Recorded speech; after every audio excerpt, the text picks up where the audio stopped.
Hi, Paul Slakis, Good News Planet. Ironically enough, I am in the Flamingo. I'm on the second floor of the Flamingo. Behind these two good-looking gentlemen is one of my saviors here at the old CES. Is a beautiful baby grand. I'm going to get the exact Zach piano. Do you remember the name? You guys. But it's a beautiful, beautiful piano, and I want to commend the Flamingo, one of the original casinos here in Vegas, with a history of some of the greatest. Why am I saying greatest so many times? The history of some of the most famous entertainers in the history of entertainment that have worked in this Flamingo Hotel.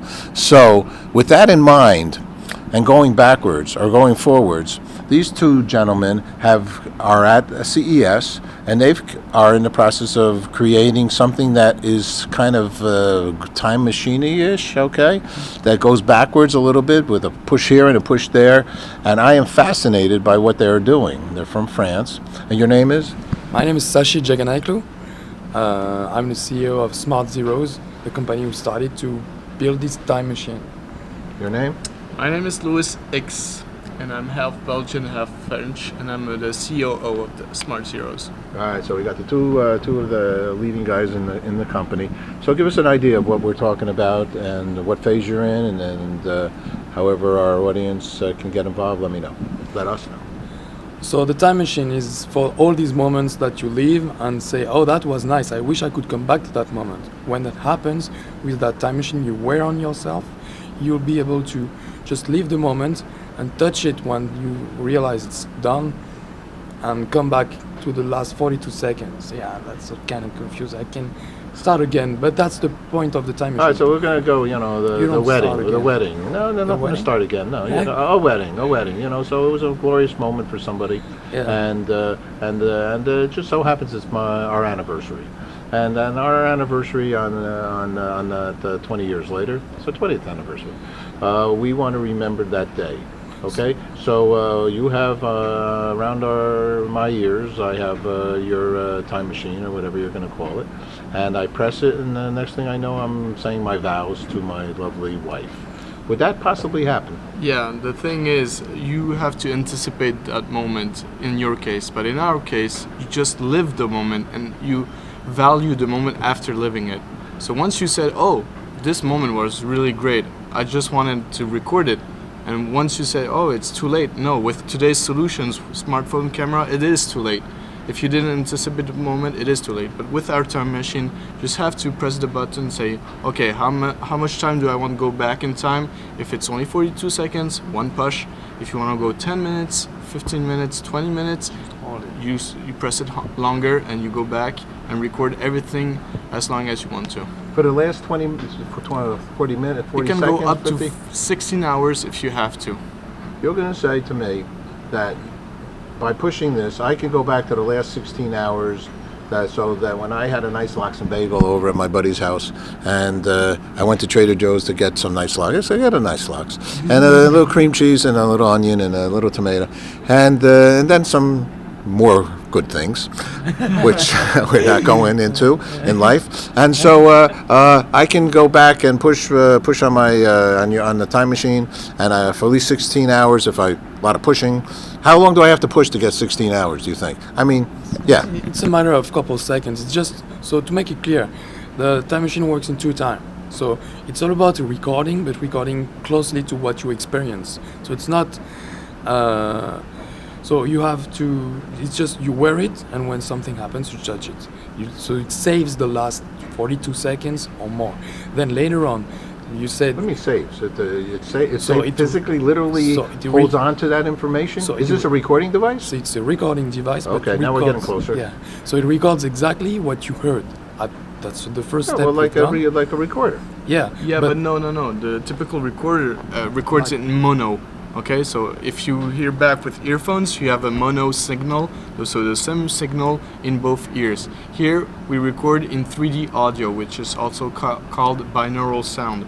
So the physical phenomenon behind it is when you have a audio source on your right, well, the sound comes a bit faster to your right here than your left here, okay? and your brain does all the work. Okay, even your eyes closed, you're able to see the sound coming from your right. And humanly, what it means is that when you're in a special location, you can actually feel things around you, and that's the thing of our time machine. When do you start this recording? Whenever you want to start the recording? All the time. Oh, is this records recording all the time? What do you mean recording? So- I think I can record all the time. so it's you a got loop. enough juice there. So that's a loop that's self-erase it over time. And you start the recording all the time?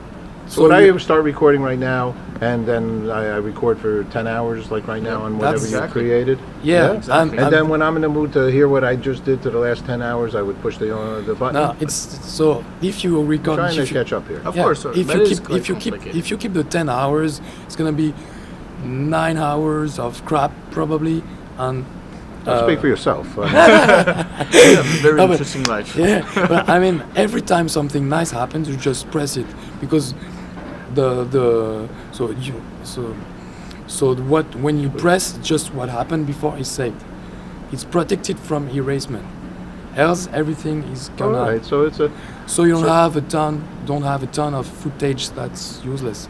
So you actually select your best moment when you leave something great. You say, "Oh, that was a nice moment." You But touch. help me here. Where is, besides sound, binary sound, 3D sound, or whatever? I mean, you know, I'm shooting you guys with a camera. You know, I could be shooting. I could shoot the last 10 hours and what they call reverse, and go backwards and watch the last 10 hours. Go back into All right, and I can do it. I could be doing this. So what's different with what you have that you're wearing it? Yeah. I mean, that's different. I'm not wearing my camera. I got this big old thing in front of me. That's exactly. Help me here. Yeah, that's exactly the biggest difference. That Okay. Well- you would not experience the same moment if you're like this with your camera holding stuff. I mean, here Or playing just piano. like- Plus, Made it people would peanut. see I have a camera. This you could do it to a degree without someone knowing. There's But a that's little another concern problem. about that. But just like you said before, you had your smartphone on the table, and you just said, "Yeah, I could have been recording all the discussions." I could be recording this discussion. Exactly. So the problem is free-for-all out there. The problem is not new. We're not creating any new problem. The You're thing just recording this Recording. and people, and people. and you've invented a product that Yeah. can do all this. So about the privacy or the fact that you like, it's a personal device, and the souvenir are made for yourself. If you then share them, you Okay. step you go ahead, you step a frontier, which has you can share stuff, but on a specific with a specific contract. All right. So do you have a website at this point, or are you still It is working in progress. in progress website? Yeah. So We were probably the youngest company at CES this year. did you have a booth and things? We or are- you- yeah, we had a booth. We were invited by an incubator of friends, and because we're a very promising company, we are only 3 months old, which is quite young for CES. And so the prototype we had here was made in 3 weeks only before CES. All right. Okay. Well, congratulations to you both. And I'm going to ask two last quick. Well, I'm just going to ask you one last question because this is all good news for you too. I imagine that. But we're very involved with world peace. Okay.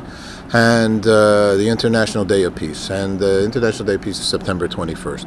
And we're having a party on September 21st worldwide. France has agreed. 193 countries agreed because it's the United Nations International Day of Peace. Okay.